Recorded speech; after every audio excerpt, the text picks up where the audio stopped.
की जयंत पाटील सध्या भाजपच्या मार्गावर आहे, पण राज्यातले बहुतांश नेते ज्यांना लोकांचा पाठिंबा आहे, लोकनेते ज्यांना म्हटले जातात, मास लीडर. मास लीडर असेच जर भाजपमध्ये जायला लागले, त्याच्यावर प्रचंड आरोप आहे.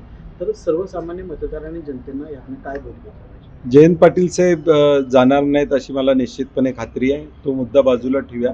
परंतु आज भाजपची अवस्था काय आहे, मूळ भाजपच्या लोकांची अवस्था या राज्यामध्ये काय आहे, कोल्हापूरमध्ये बघितलं तर हळवणकर साहेबांची अवस्था काय आहे आज.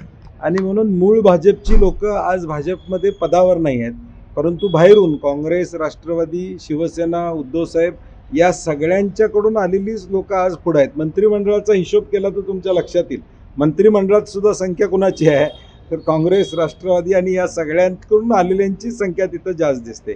मूळ भाजपवाल्या हा सतरंजा उचलायचं काम करत होता, तो अजून देखील सतरंजाच उचलतो.